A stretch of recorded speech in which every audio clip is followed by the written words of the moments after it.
एक ज़माने में एक सरसब्ज़ और शादाब सल्तनत में गुलाब नाम की एक नौजवान शहजादी रहती थी। बुलंद और बाला पहाड़ों और घने जादुई जंगलों के दरमियान बसी हुई बादशाही दूर दूर तक रोज़रिया के नाम से मशहूर थी।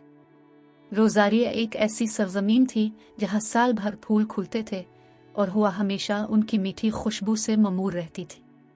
तमाम फूलों में सबसे ज्यादा शानदार गुलाब का फूल था, जो हर रंग के तस्वुर में आते थे और उनकी नाजुक पंखुड़ियों में जबरदस्त जादू था।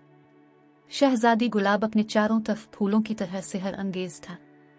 बालों के साथ गहरे सुर्खी माइल गुलाबों का रंग और सुबह के सूरज की तरह चमकदार आंखें, वो इससे मिलने वाले तमाम लोगों से प्यार करती थी। इसका दिल मेहरबान और उसकी रूह बहादुर थी, और उसके पास एक अनोखा तोहफा था, वो फूलों के साथ बातचीत कर सकती थी। वो उसे जमीन के राज बताते और वो अपने जादू को शिफा और हिफाजत के लिए इस्तेमाल कर सकती थी। एक दिन एक सियाह साया रोज़ारिया पर पड़ा। थोरन नामी एक जादूगर, जिसने तवील अरसे से बादशाही की खूबसूरती और जादू से हसद किया था, एक ऐसा शरीर जादू किया जिससे फूल मुरझाने लगे और उसके मुतहर्रिक रंगों की जमीन को बहा ले गया। एक जमाने में फलने फूलने वाले खेत बंजर हो गए और रोज़रिया के लोग खौफजदा और गमगीन हो गए। शहजादी रोज जानती थी उसे अपनी बादशाही बचाने के लिए जल्दी से काम करना होगा। उसने अपनी हिम्मत जमा की और कदीम फूलों के बुजुर्गों की हिकमत तलाश करने के लिए जादू के जंगल के दिल में कदम रखा। ये अक्लमंद और ताकतवर इंसानों ने सदियों से फूलों के राजों की हिफाजत की थी। एक तवील और ख़तरनाक सफ़र के बाद गुलाब को फूलों के बुजुर्ग मिले, जो जंगल के अंदर गहरे थे, जो आंखों से छुपे हुए थे। इसने अपनी बादशाही की हालत जार की वजाहत की और उनसे मदद की दरख्वास्त की। फूलों के बुजुर्गों ने इसकी इल्तिजा सुन ली और उसकी मदद करने पर राजी हो गए, लेकिन उन्होंने इसे बताया कि इसे अफसानवी रोज़ अफलाइट तलाश करने की ज़रूरत होगी, जो किसी भी लानत को तोड़ने की ताकत के साथ एक सूफियाना फूल है। ताहम रोशनी का गुलाब तारीक जंगल में छुपा हुआ था, एक ऐसी जगह जहाँ कोई रोशनी घुस नहीं सकती थी और हर कोने पर खतरा छाया हुआ था। अपनी बादशाही को बचाने के लिए पुरज़्म शहजादी रोज डार्क वोडस के लिए रवाना हुई। रास्ते में इसके साथ थरवन नामी एक बहादुर नाइट शामिल हो गई, जिसने कभी अपने वालिद की खिदमत की थी। इसके नाम के बावजूद कांटा वफादार और सच्चा था और उसने अपने सफ़र में रोज की हिफाजत करने का अहद किया।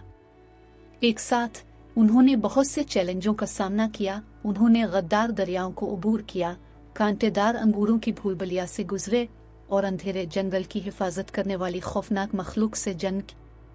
जब वो जंगल की गहराइयों में दाखिल हुए तो वो एक छपी हुई ग्लेड के सामने आए, जहाँ कहा जाता था कि रोशनी का गुलाब खिलता है। ग्लेड अंधेरे में डूबा हुआ था, लेकिन गुलाब का अज़्म किसी भी जादू से ज्यादा रोशन था।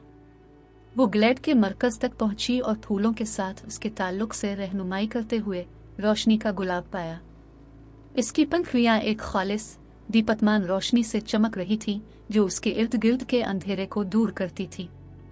जैसे ही गुलाब फूल के पास पहुंचा, जादूगर थोरन नमूदार हुआ, उसे रोकने के लिए पुरज़्म था।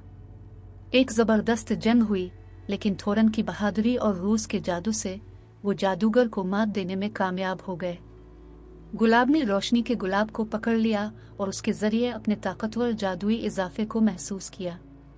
उसने थोरन की तरफ इशारा किया और रोशनी के फटने से इसका सिया जादू टूट गया और उसे रोज़रिया से हमेशा के लिए निकाल दिया गया। लानत उठाने के साथ ही रोज़रिया के फूल एक बार फिर खिलने लगे। इनके रंग पहले से ज्यादा मुतहर्रिक थे। बादशाही अपनी साबिका शान और शौकत पर बहाल हुई और लोगों ने खुशी मनाई। शहजादी रोज एक हीरो के घर वापस आई। कांटे के साथ इसका रिश्ता एक गहरी और पायदार मोहब्बत में बढ़ता गया।